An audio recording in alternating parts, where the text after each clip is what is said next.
He reaches, oh, that ball's out, that's live! Back the other way, Sam Hubbard! The Cincinnati Kid! Hubbard's got a convoy! Chased by Andrews! At the 30, the 20, he will score! To the end zone, down the field, and it is deflected, and gone! Touchdown! A.J. Green! Goes back to throw, men are coming late, looks right down the middle, there's Eddie Brown, he has it at the 35 to the 30, he may go, 10-5, touchdown! Now the Bengals Super Bowl chances rest on his right foot. The kick is up. Yeah. It is good.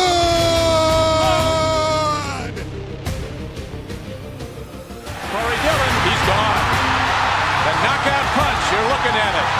65 yards. And they're back to throw as the blitz is on. Goes long, intended for Collinsworth. He has it down to the 20, touchdown. And Chris Collinsworth. Throwing the long ball. Deep down the field. Chad Johnson's got it. Touchdown, Cincinnati. Look at Chase go! Oh my goodness, what a gear he just found! Chase for the touchdown! Wow, Chase is on the case! It is no fluke. It is a fact. The Cincinnati Bengals are headed to Super Bowl 56. The play clock at 3. Shotgun snap. Carr throws into traffic. Intercepted. Jermaine Pratt has the football. Yeah. Coffin nails. Bam, bam, bam! How about that?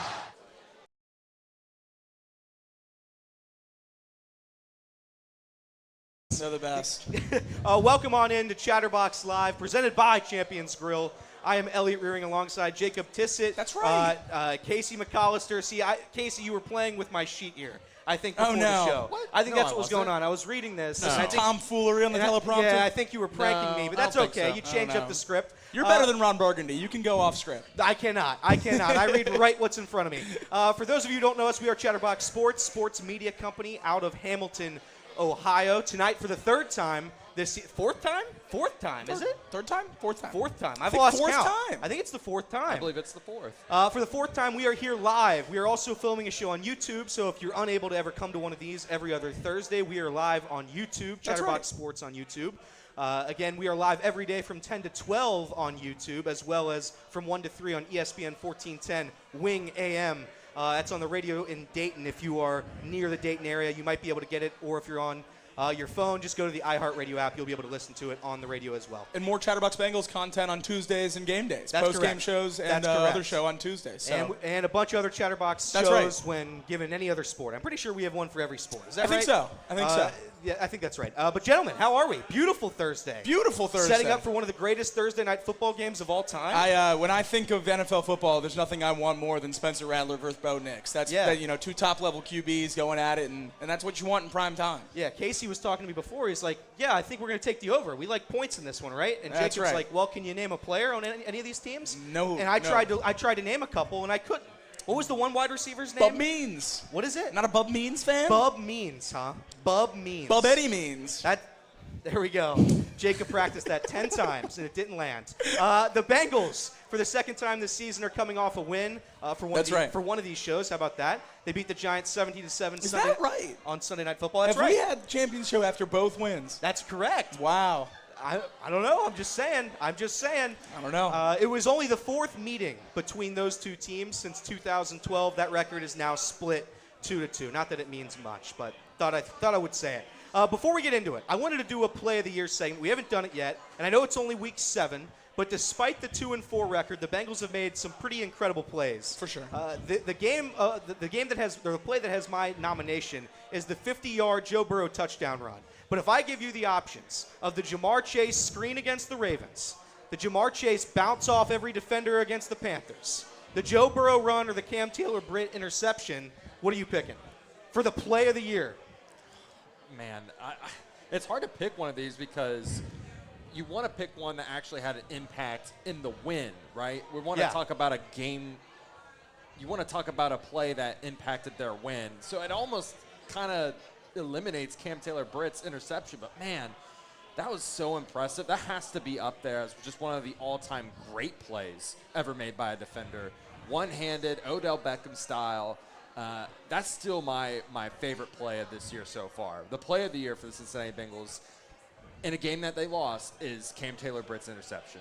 Yeah. I think I have to go with the Jamar Chase, not the screen, but Not the one the screen. against the Panthers. Okay. With that screenshot of 5 guys right around him, and then he somehow goes 50 yards and scored a touchdown. It's just yet another example that there's no one like Jamar Chase in the NFL. That's right. He's one of one talent, and he's just incredible to watch. And we have him here in Cincinnati, hopefully for the long term. Hopefully for the long term. That's what the Bengals front office said before the season. That's and right. They took it away.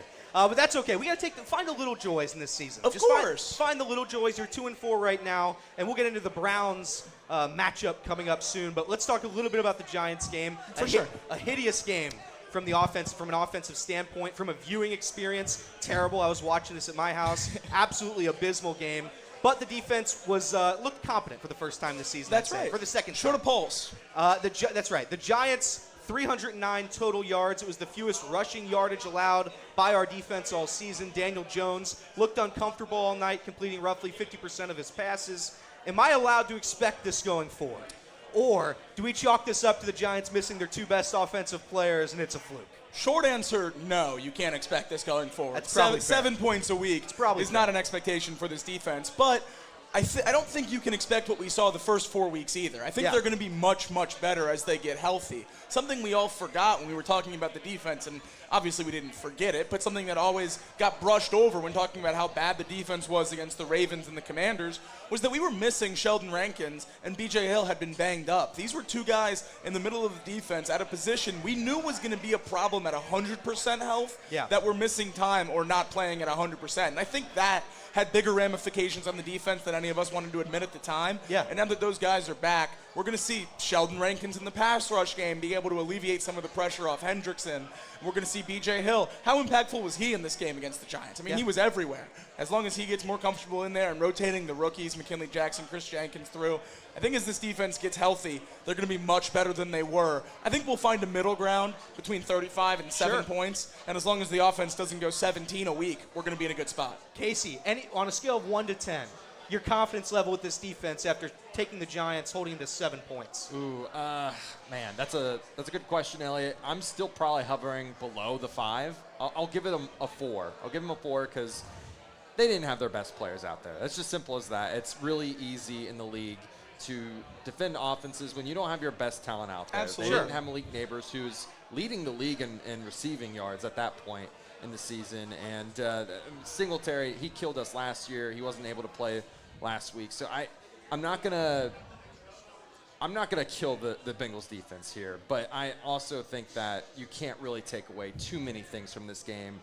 when they were down so many players. A top team in the league missing their number 1 wide receiver and starting running back would look, much worse than normal. A bottom team in the league missing their star wide receiver and starting running back, you expect them to score 7 points. I'm very, very glad that the Bengals defense held them to kind of what I think they should have held them to. Because so many times this year they have played so much worse than expectation, and it's nice to see them just actually live up to it for once. To be fair, I do think, looking back at the Chiefs game, the defense played well in that game. Yeah. I think for the most part, obviously you talk Well about enough. Well enough. You talk about the egregious penalty, and that's what this defense should be. Just be well enough. Be good enough. Absolutely. You don't have to be the best defense in the league. Just don't be the very, very worst. Agreed. I mentioned the poor offensive play. We know how good this offense is, usually. Obviously, on Sunday night, it looked a little bit different. Outside of that Joe Burrow 50-yard scamper, the offense completely disappeared. It did. Are you concerned at all? After that 50-yard run, I thought it was going to be So the did I. blowout of all blowouts. I think I did as well. Finally the complete game for both sides of the ball, and it just couldn't have been less of that. Look, I'm not out on the offense by any means. I think if you are, then you have to chalk this Bengals season up as dead because this defense is not going to carry you to enough wins to get to the playoffs. It's going to rely on the offense, and the offense scoring a lot of points more often than not. I mean, you're not going to win games with 17 points, especially not with this defense when we get down the line and play a couple better offenses. Now, with this stretch right here immediately for the Bengals, maybe you can. Yeah. Maybe you can get away with a little bit of a rut for the offense. But at the end of the day, Joe Burrow still threw for 200 yards. He had an 88 QBR. Both wide receivers, Jamar Chase and T. Higgins, were over 70 yards. 5 catches for Jamar, 7 for T. And the rushing attack, Chase Brown had over 5 yards per carry, 6.1 for the team. The offense just wasn't able to capitalize, which obviously is a problem. But the nuts and bolts of a really good offense were still there against the Giants. And I think that's why I'm really not concerned whatsoever. And like I said, if you are concerned about the Bengals offense, what do you have to be excited about the rest of this year? So that's another reason you need to stay optimistic. Yeah, you need the offense to score. I mean, that's a fact. If there had to be a standout, you mentioned him, but T. Higgins, 7 catches, 77 yards. He looked confident, looked like a number 1 wide receiver, which I believe he is. There were rumors swirling about T potentially switching up agents. But we now know that to be false. That's not the case. Correct. I think before this season, I was all in on the trade T. Higgins discussion. I thought that if there was truly no hope of re-signing him, you get a good return and you move on. But even though I still believe that's to be true, you need a good return from T. Higgins. I look at this offense with T. Higgins, and then I look at this offense without T. Higgins, and there's a clear difference. Absolutely. He's an X factor. You need T. Higgins. I want him to be a Bengal. I want an extension. Do you think it's in the realm of a possibility that the Bengals keep T. Higgins at least into next season? I've done a complete 180 on this. I was trade T. Higgins the entirety of the last 2 off seasons, basically. Not at the time, but when the time came, it was we need to unload T. Higgins. You can't pay 2 guys. But it's less about what I'm seeing from T. Higgins and what I'm seeing from the rest of the roster that makes me want to re-sign him. Yeah. Who else on this team right now screams big money extension? There's not a single player on this defense. I mean, we already have Logan Wilson and Jermaine Pratt locked up, whether we like it or not, on Pratt's sake. But Wilson's been a fine player, and he's certainly someone I think is a key piece to this defense for the long term, and he's already locked up for the long term. Cam Taylor-Britt, maybe, but his regression this season has been talked about a ton, and I don't know that I'm necessarily jumping at extending him right now. So where else is that money going? What are we saving it for? We might as well just pay T. Higgins instead of having $20 million on the books next year for some reason. And if we don't, we're going to have to use a high draft pick or a lot of money in free agency to address the wide receiver 2 anyway. And I think we'd be better off just keeping T. Higgins and using that draft capital on finally trying to hit on a defensive player, because we need so much infusion of youth and athleticism and skill on that side of the ball that we can't afford to let T. Higgins walk and use a 1st or 2nd round pick on wide receiver. We have to take defenders. But you mentioned the draft. The Bengals haven't hit on pretty much any draft picks defensively. Right. And I'm looking at T. Higgins right now, and I'm saying, will I get a T. Higgins caliber player in the draft? Will the Bengals be able to draft somebody that good?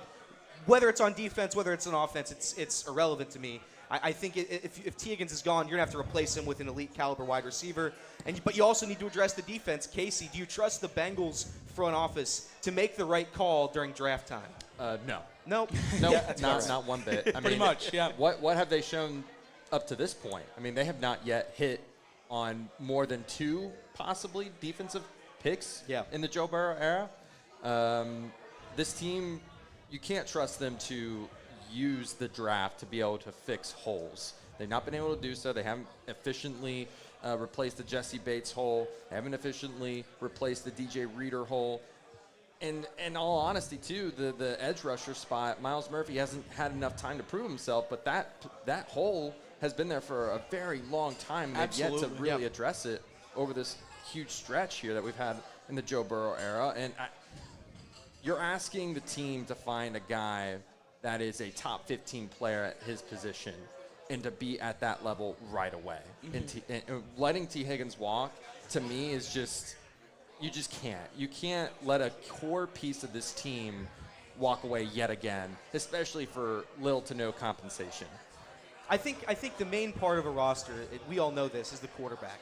If you have the right quarterback, you have enough to get to the Super Bowl. That's a fact.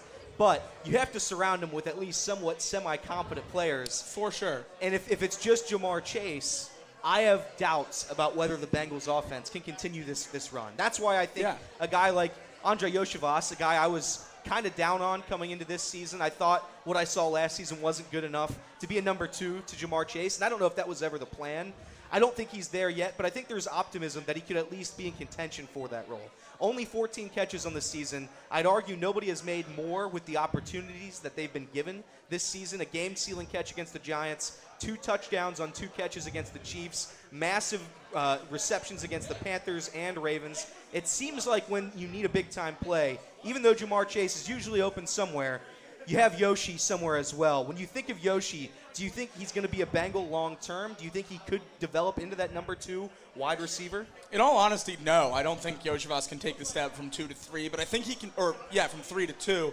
But I think he can be a very, very good wide receiver 3, and I do think he can be here for the long term. I think he could absolutely fill out the Tyler Boyd role, not in the slot, not in the same way that they use Tyler Boyd, but in the same kind of level of production. I don't know that he'll necessarily be at 1,000 yards either, but consistent hands, red zone threat, third downs are looking his way. I think he's crafted himself no doubt a role in this offense for the long term, but I don't think he's in the plans to be a T. Higgins replacement. In all honesty, I don't think there's a receiver on the roster right now that can be a wide receiver too.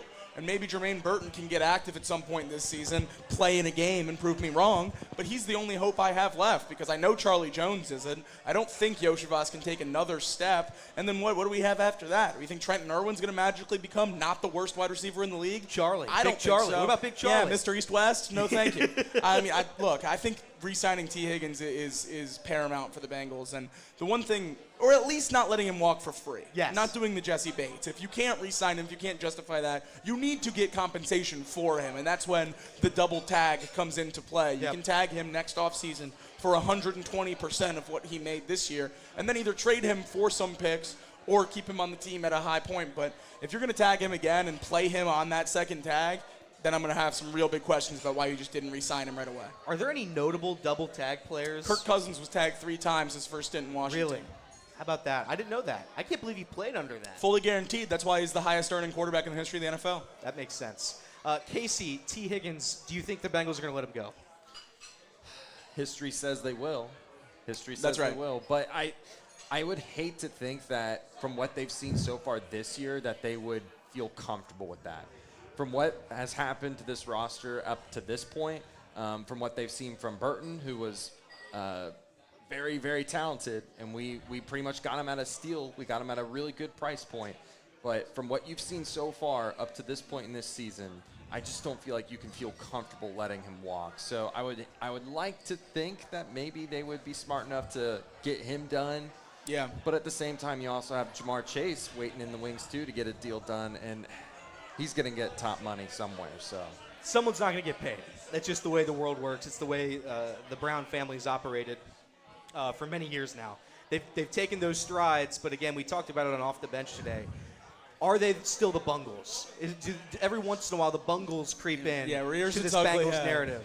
And I don't think we're full Bungles. I don't think that's there anymore. I think they've taken enough strides. You look at the Paycor Stadium. They changed the name of their stadium. They're making massive renovations. They're doing the Ring of Honor. They're doing enough, at least on the outside, to make the right moves. But again, here we sit on October 17th. We have to address the defense right now, immediately. We know it's not good enough. Will they make a move? No, I don't think they probably will. We'll get back to that in 1 second. But another guy who has taken advantage of his opportunities this season has been Chase Brown. I think a lot of us Bengals fans thought this was going to happen at least at some point. We started with Zach Moss, but as the season goes on, we lean on Chase Brown. His explosiveness, his pass-catching ability, big play ability, it's helped him, in my mind, take over as running back 1 of the Cincinnati Bengals. He has 51 carries for 283 yards on the year, averaging 5.5 yards per carry, 3 rushing touchdowns, and a receiving touchdown there as well. Do we have the running back of the future with Chase Brown? Chase Brown's already shown so much explosiveness and just pure speed in the open field that makes him so exciting to watch. And the worry with that, and obviously why the Bengals brought in Zach Moss, as they had the similar worry, is that he can't be a bell cow. He can't be that lead back that's getting 20 carries a game because he is only 5'11", 200 pounds. That's a small guy. How many carries do you think Chase Brown had his last year at Illinois?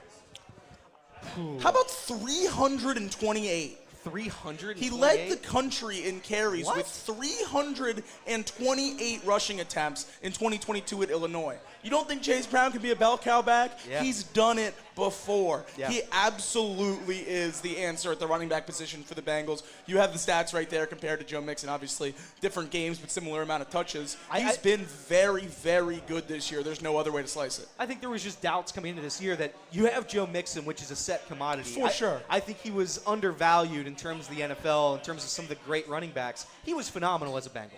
phenomenal. This season, Joe Mixon, I know Joe Mixon's missed some time, but these numbers are relative here. Joe Mixon, 52 carries, 286 yards, 5.3 yards per attempt, 3 touchdowns. Chase Brown, on 1 less carry, has 3 less yards, averaging 0.2 more yards per attempt. He's had a better season, arguably, than Joe Mixon. I think you're getting that production. I don't think there's any doubt about it. I feel bad a little bit for Zach Moss, because I do think Zach Moss is a good running back. I just don't think Zach Moss was ever going to be the guy. In your mind, Casey, has Chase Brown done enough to give you confidence in the replacement of Joe Mixon? I think that you should feel very confident in Chase Brown being the long-term answer there. But I also think that this offense doesn't need some sort of bell cow back either. What they need is a good mixture, and what they've got right now is exactly what we need. Both of them together, splitting carries, make sure that they stay healthy together, and make sure that Zach Moss is in there on third down, being able to pass protect, and then Chase Brown gives you that lightning to the thunder almost. Oh, yeah. So I feel like what we have right there is exactly what we need schematically. Yeah. And on top of that, I feel like both guys, if one were to go down, could take that increase in role, and we would be just fine. So what we have right now at the running back spot is exactly what we need going forward. Our good friend Reed Mouse, not here tonight, but again, he's on Chatterbox Bengals. He'll be on Off the Bench coming up soon, but he believes that running backs aren't as important, especially right now, as they were a long time ago, at least financially. The Bengals were never going to go out and pay for running back. They were never going to go out, and they're never going to go out, and to be quite honest, you shouldn't want them to. You have Joe Burrow. You're paying him $55 million a year. You have Jamar Chase, who is going to be the highest paid wide receiver in NFL history. You have those two. You shouldn't want to run the ball. The issue is you need to be able to at least run it a little bit to open up that whole offense. These guys, Zach Moss and Chase Brown, I'm going to credit them both, but especially Chase Brown, they've been good enough this season to make this offense what it is, and that's a juggernaut. The knock on the Bengals in the past has been the offensive line. This season, they've been a bright spot up until Sunday night. Teddy Karras has had the best PFF grade of the game. Orlando Brown came in second. Do you still trust this unit? As of right now, for me, it's a big yes. Mims, I think a lot of people, including our good boss, Trace Fowler, thought it was going to be a project. We don't know what it's going to be. Is he going to be healthy? Didn't play a ton in college. He's been a standout to me, at least so far this season when he's been on the field. Again, not a great game, but do you still trust this unit? Do you still have faith of the offensive line protecting number 9? Absolutely, no question about it. This is the best offensive line of Joe Burrow's career by a wide margin. I don't think that's crazy to say. I don't think that's a hot take whatsoever. These guys have been very, very good this year, and they were good against the Giants. They just weren't as good as we've seen. Dexter Lawrence had his worst PFF pass rush grade of the entire season so far. He had been in the 80s. He was down in the low 60s. This O-line was able to dial back one of the best defensive lines in the entire league. Amarius Mims struggled a little bit. A lot of people, like you said, talking about how bad his game was. Well, in his third start against Azeez Ojulari, Brian Burns, and Dexter Lawrence, he only allowed 2 QB pressures and 2 hits. Yeah.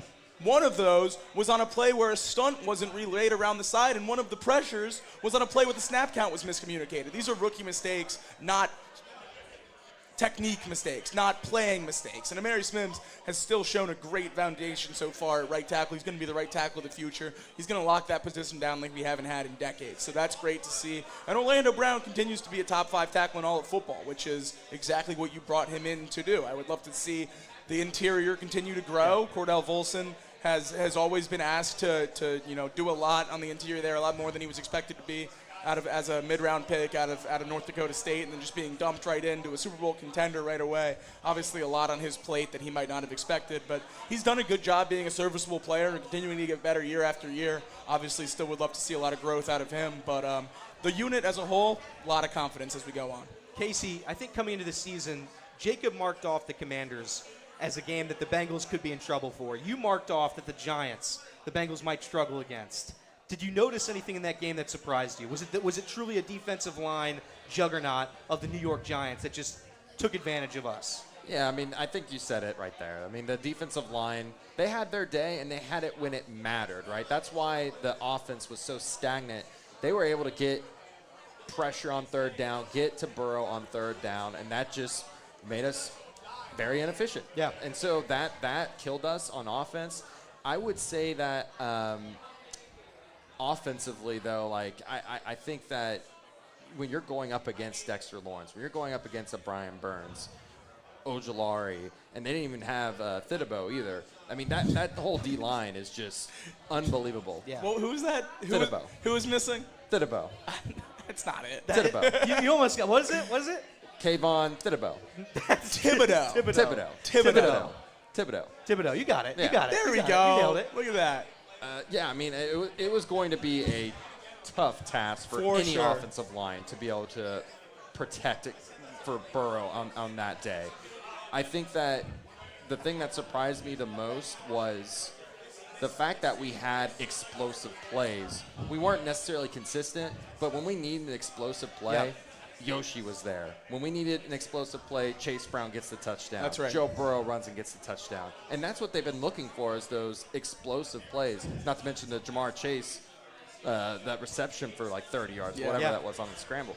So that was a little bit surprising in a good way. Offensive and defensive standouts from that game. We do this every week. We recap the previous week, and then we talk about some of the best moments, the best players from that game against the Giants. Jacob, offensively, who is your standout? I think the one you have to go with is T. Higgins offensively in this game, catching all 7 of his targets for 77 yards. Obviously, with these two, Higgins and Chase, you're accustomed to the triple digits and the touchdowns and all that stuff, but anyone that tells you 7 catches, 11 yards a catch, no drops, no incompletions headed your way, isn't an incredible game. Yeah. I don't know what they're watching. That's about as much as you can ask for. That's called doing your job, and T. Higgins continues to do that. He has some of the surest hands in the entire league. No one more reliable than him, and he continues to prove it. Defensively speaking, Casey, was there anybody that stood out in that game against the Giants? I think there's one name for me that stands out. Jacob kind of mentioned it earlier, but you can change your answer. You can go with a different one, whatever you want. I mean, for me, I think B.J. Hill was just really impressive. A revenge game. Yeah, it was his revenge game. He finally got. How old is B.J. Hill? Is he 30? Younger. He's younger than that. I think he's 29. That's correct. Yeah. Oh, look at almost that. 29. Born on 420. Yes. How about that? Yeah, look at that. It's legal now. It's legal now. It's legal now. You can make that joke. Yeah, but he led the team in pressures. He didn't obviously get to the quarterback, but he did enough to be the number 2 to Trey, and that's what we've been asking for, someone to step up on this team and be that guy. B.J. Hill, been on this team for a long time. He's been a decent player, but this year he's really took that next step, if you ask me. He's really shined, and I love to see that from him. And there's a couple other guys, too, that have shined, like the rookies. I think all did a really great job on the D-line. Miles Murphy, he got 3 pressures on the night. McKinley Jackson, he had 3 pressures on the night. He was phenomenal. The D-line itself impressed me a lot. 9 tackles for Logan Wilson, which brings him to 61 on the season, 1 behind the league leader. Oh, boy. Second in the league in tackles is Logan Wilson. A really good season he's been able to string together so far this year.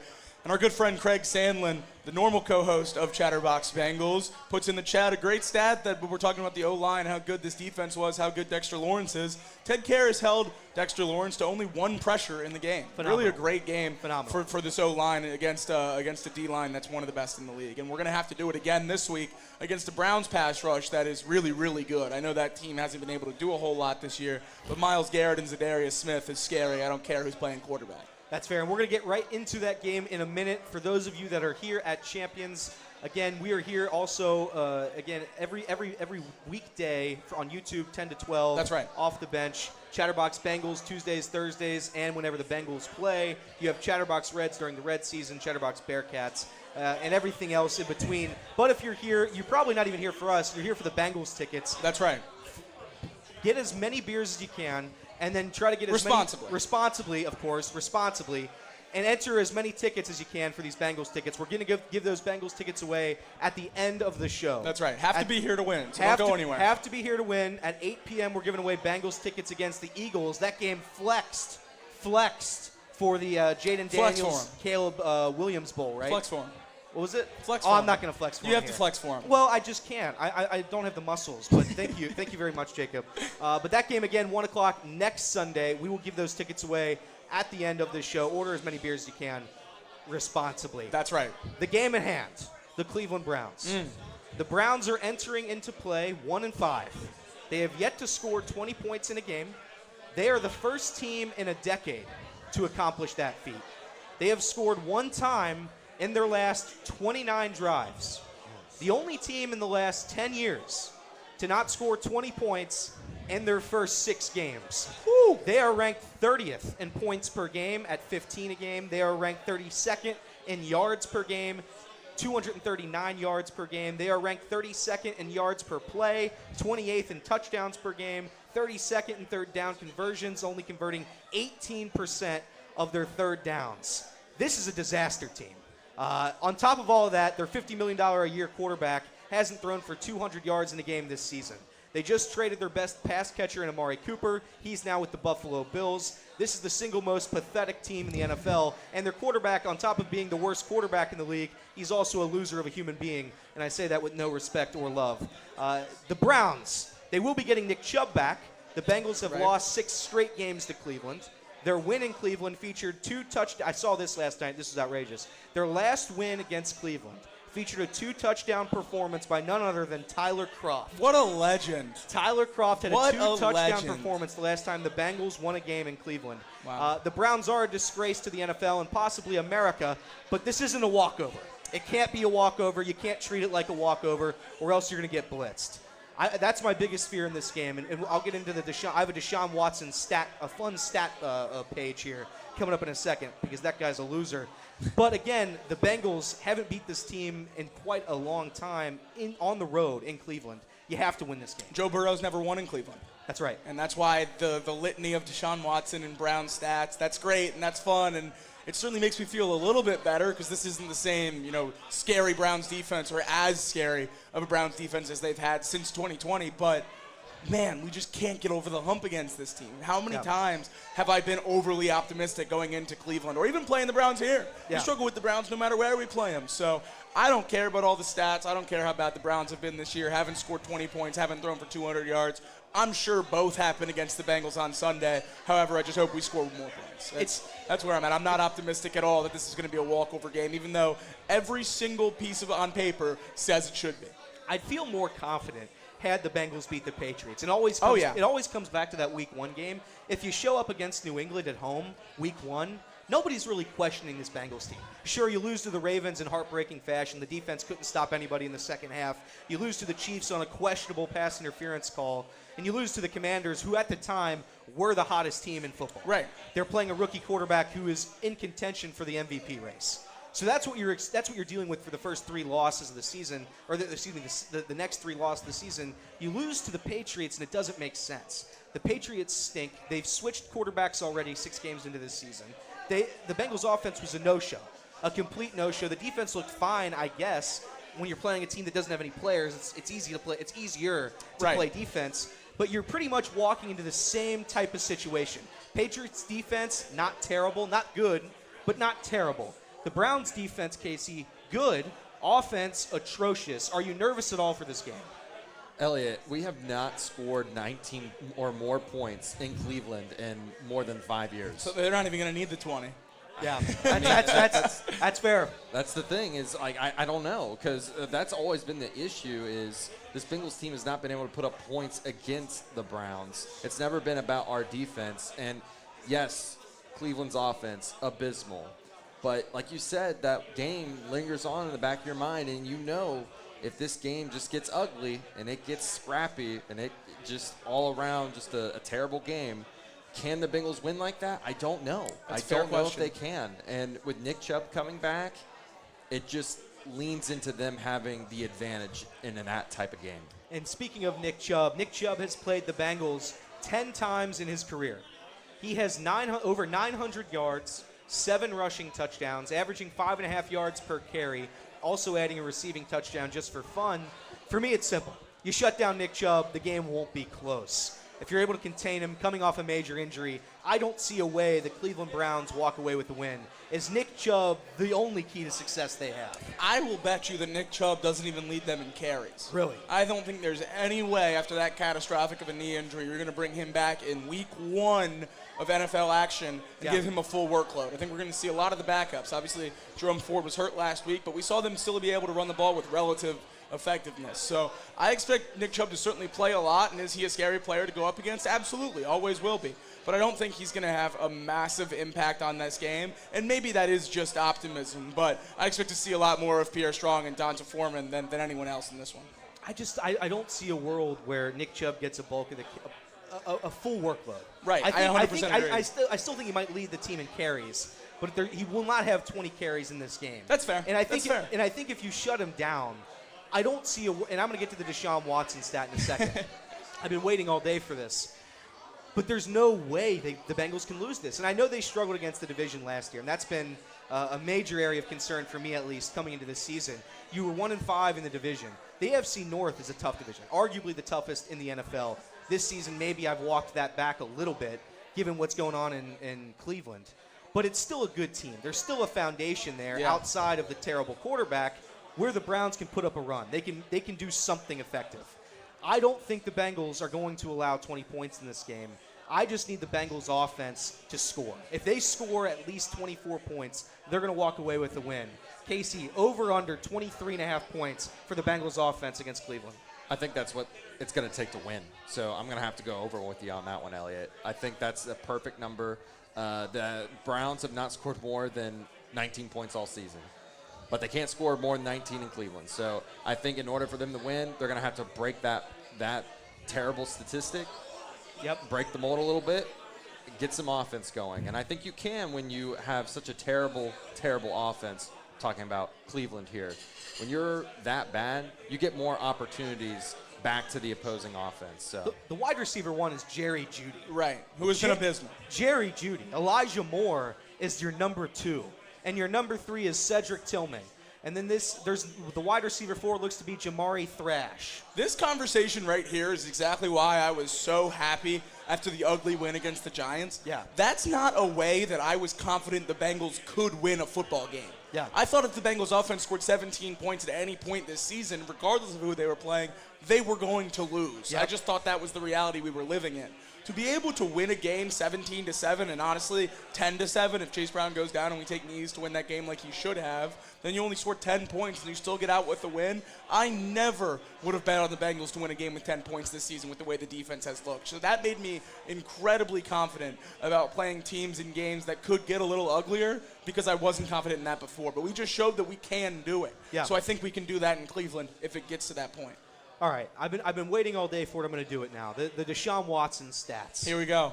He has a lower EPA. Now, explain EPA for those who don't understand what EPA is. It's how many points, basically, you're providing for your team per play. Yeah. How much each individual play is affecting your chances to win or lose a football game. So I really had you explain that to me because I didn't know. But I put it in here because it helped my case. He has a lower EPA per game than Bo Nix, Gardner Minshew, benched, Will Levis, terrible, and Jacoby Brissett, benched. His success rate this season is 33%, which again, bottom of the Minshew. His QBR for the season is 21.5.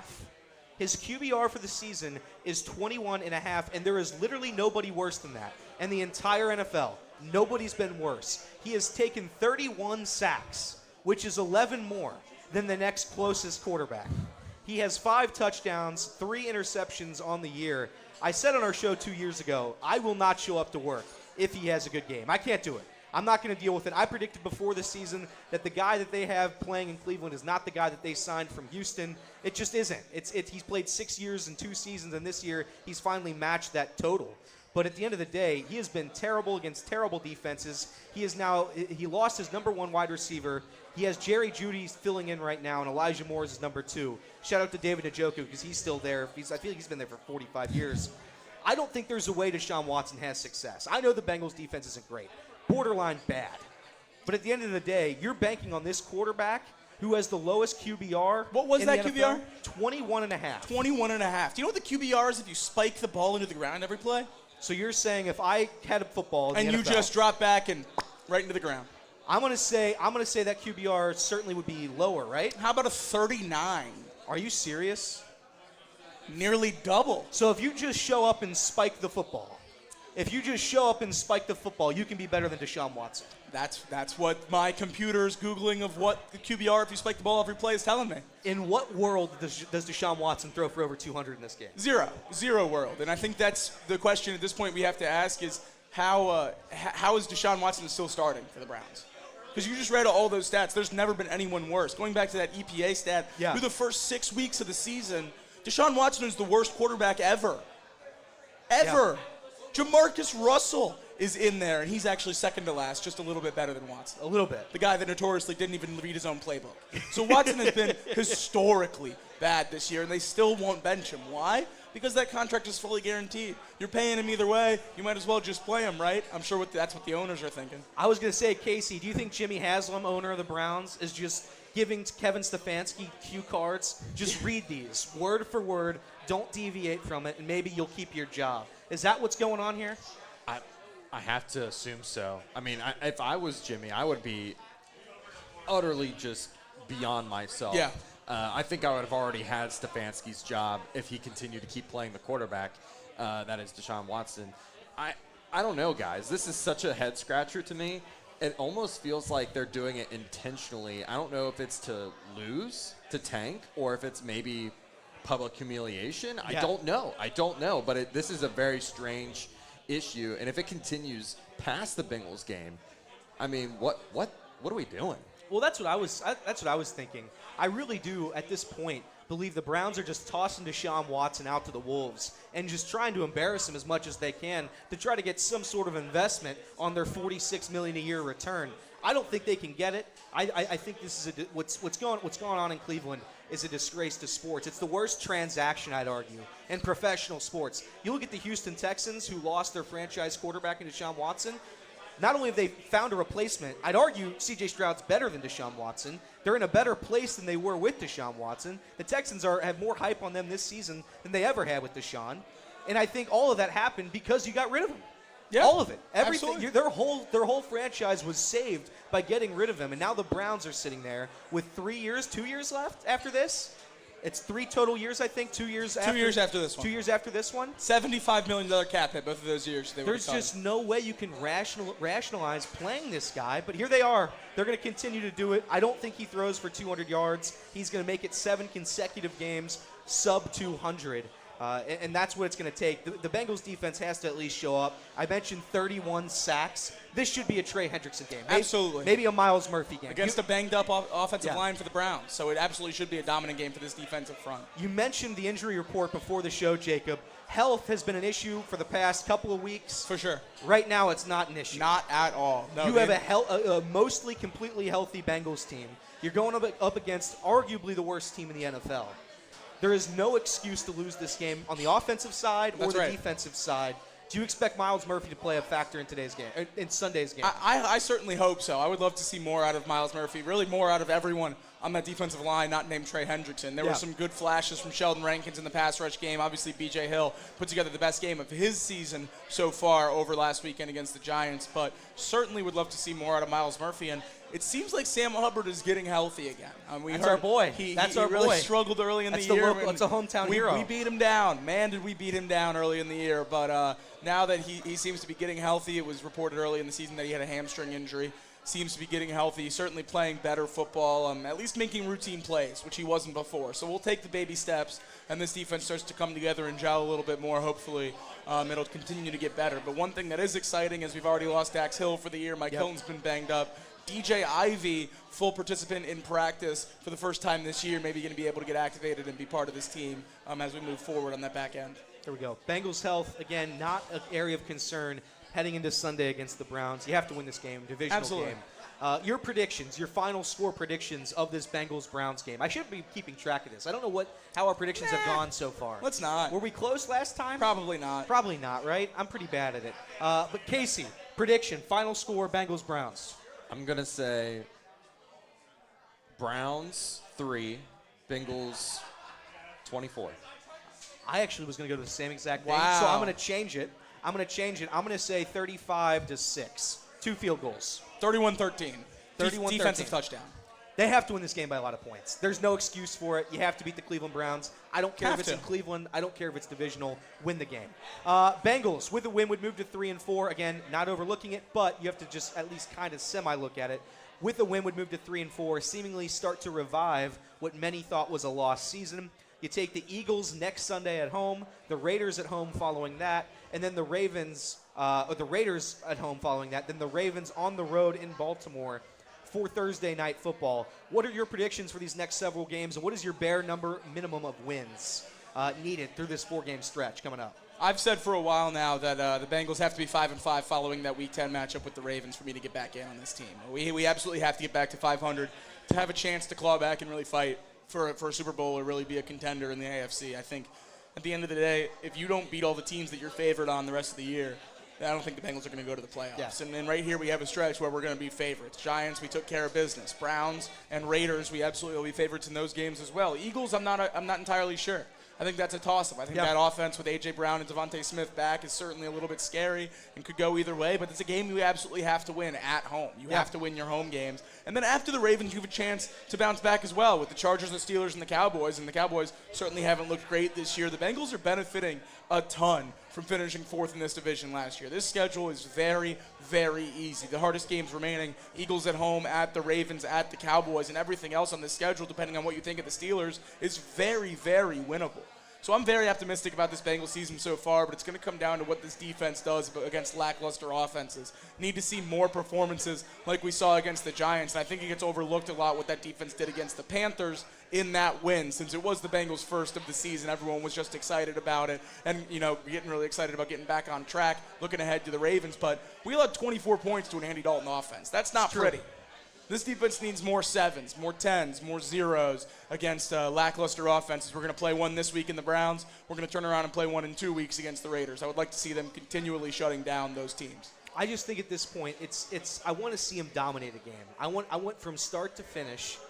I need a dominant. That would be great. I would just give me a 30-0 win. Those are easy in the NFL. I'm in. You know what? I'm in. You play the Giants without their 2 best offensive players, and the defense showed up. That's right. Offense didn't. 17-7. At some point, they've got to play cohesive football. The offense and the defensive unit has to come together. Casey, is that going to happen this Sunday against the Browns? And also, your record prediction for these next 4 games here. Okay, so I do think I agree with Jacob. 5-5 for me to get back in. Do I think that's going to happen in this stretch? I think they could be 6-4. I really do think that this is the game where they finally put it all together, really show that they've got something on defense. Yeah. They tear apart this Browns defense, and they get a solid win, like I said, 24-3. Yep. And then they just keep it rolling from there. And I think we are going to finally see the Bengals team that we've been so desperately looking for this entire season. So I'm going to say the next 4 games, they're going to win all 4 of them.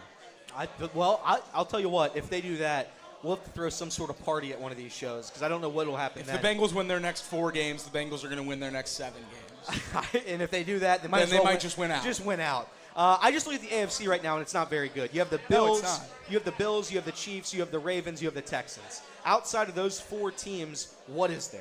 You have the Dolphins and the Jets. Dolphins without a quarterback, the Jets without an offense. You have the Chargers without an offense. You have the Broncos without anything. And then you move down to the AFC South, and you have the Colts, who with Joe Flacco isn't bad. With Anthony Richardson, who they are going to play eventually, terrible. So my take is the Bengals don't have to go for 13 games this year. They don't have to go for 12 or 11. You got to win 10. 10's the magic number. For sure. Where there's no concern whatsoever about making the postseason. I still think you can get it with 9. I think you can make the postseason with 9. And as our good friend, again, Reed said on the show today, nobody wants to play the Bengals. Of course not. Nobody wants to play the Bengals. I want to play a lot of these AFC teams. I'm not scared of hardly anybody in the AFC at the moment, and that's why I think the Bengals season is more alive than ever right now. You have to beat the Browns, and you have to crush them. The thing that continually scares me when I look ahead at this AFC playoff picture, there is only one team in the AFC without a conference win. Yeah. And it's the Cincinnati Bengals. 0-3 in the AFC. Every single other team, that includes the Patriots, the Jags, the Browns, the Titans, all those bottom feeders, all have at least one AFC win. If we get to a point where we're talking about tiebreakers at the end of the season for that 7th spot, I don't feel like we're in a great spot unless we can rip off a lot of conference wins here down the stretch. Have to take care of the conference. Starts on Sunday, 1 o'clock against the Cleveland Browns. For sure. Switching over to one of our favorite segments. We round out the show with these two segments every single time we come to Champions on Thursday. It is time for the Mailbag. Now, for those of you who are new, many children around the tri-state area write real letters to us regarding various sports topics. And today's letter is from little Shohei from Mrs. Otani's class. That's right. Little Shohei decided to write us a letter. Known gambler, Shohei. The real Shohei. This is little kid Shohei. Well, Mr. Otani. Correct. Shohei is a 2nd grader at Our Lady of the Visitation and is the school's best player. But here we go. We do have a sounder for this segment. It's a great sound effect, so please sing along if you know the words. We just got a letter. We just got a letter. We just got a letter. I wonder who it's from. Where is it from? It's from little Shohei. Little Shohei is a 2nd grader at Our Lady of the Visitation. He's the school's best baseball player. Shohei is so good that he plays with the 6th graders. Shohei writes that his dad has been acting strange recently and found that he had been stealing the savings he had built up in his piggy bank without him knowing. His dad has then been using that money to bet on first touchdown parlays on NFL Sunday. Oh, man. Again, little Shohei had no idea this was going on. Never. Oblivious to the fact that his father was stealing, somebody very close to him was stealing money. Lots and lots of money. And gambling it on sports. Right under his nose. But he wants to know, something happened in this baseball game. Well, the Yankees. Kinner. Shout out Justin Kinner. He's Kinner's so team. excited. Loves $300 million payrolls. He wants to know if his dad, who his dad should bet on in this game against the Broncos and the Saints. Well, when I sit down and I gamble on NFL football, I want to bet on Bo Nix and Spencer Rattler. That's what right. I want to bet on. So I'm not going to pick one or the other. You don't get the opportunity to bet on these two stinkers together very often. That's so right. I'm going to take the under. And that's exactly what Mr. Otani should do. I think Mr. Otani should take that. I'm going to take the under with you. We were discussing what we were going to do. Shout out to Lewis and Max over there. They told me to take no touchdowns in this game, so that's what I'll do as well. My good friend David, he parlays over 1.5 touchdowns by quarterbacks every single primetime game. Interesting. So I believe in 0 of these quarterbacks, but I'm going to take it because if he wins a bet and I don't, I'm going to be pissed. That's true. Now, you guys know I have hit a first touchdown parlay or first touchdown score every single time. So I'm going to give you 3. Okay. That's a low number this week. It's a low number. I'm going to give you Juwan Johnson. Love it. I'm going to give you some guy named Jaleel McLaughlin. Love that. And then I'm going to give you a deep cut. And where is he? Foster Moreau. I'm already on Foster Moreau and Jaleel McLaughlin. So this is wonderful. Fine. This works great. We're about to win. Oh, that's wonderful. We're about to win a lot of money. Casey, money. Money. I think that this is going to be an awful game, just like you guys said. I think there's going to be some sacks going on around tonight. I got Nick Bonito for a sack. The starting edge rusher for the Broncos. Yes. That is sitting right now at a quarter of a sack, minus 110. I really How like about that that? one. I like that one a lot. Let's see here. There's not a lot, guys. I won't lie. I don't have a whole lot for you. Over 3.5 total field goals made in the game. Best bet of the night, no doubt about it. These two quarterbacks stink. We're going to get turnovers. Turnovers in short fields. They're not going to be able to move the ball. We're kicking field goals. And punts. And We're punts. going to kick punts. And punts. Over 10.5 punts total in the game. We're just betting on a total stinker. If I have to sit here and watch a terrible football game, I'm at least going to money on it. That's right. Casey, any final bets? First touchdown, anything? I'm surprised you haven't brought up Bub Means yet. Well, we did at the beginning. We did, yeah. We did. And he's I don't know who he is. Stats of his college career? He's not good. He's not very good. And he's the number 1. Are you going to bet on Bub Means tonight, Casey? 25 yards each half? Sitting at plus 450? I don't think each offense will get 23 yards per There we half. go. But Casey, we end the show, as we always do, with our favorite segment, the Stink List. Now, for those of you who are new here, we tier rank NFL teams, usually. We do not. Casey does. Right. And we assign the team with a scent. So, Casey, what are the scents this week, and what teams do we have? There's only one tier list this week. It's the nauseating tier of the stink list, and it's got a lot of guys sitting in the nauseating category. We're going to start off with Deshaun Watson. I think I don't need to say much more than that. He stinks. Pretty nauseating. The worst. Yeah. Jerome Ford. He stinks. He's questionable for the game. Bearcat. He might not even play. That's a Bearcat. Devontae Foreman. I don't know. He might not play either. Jerry Jeudy.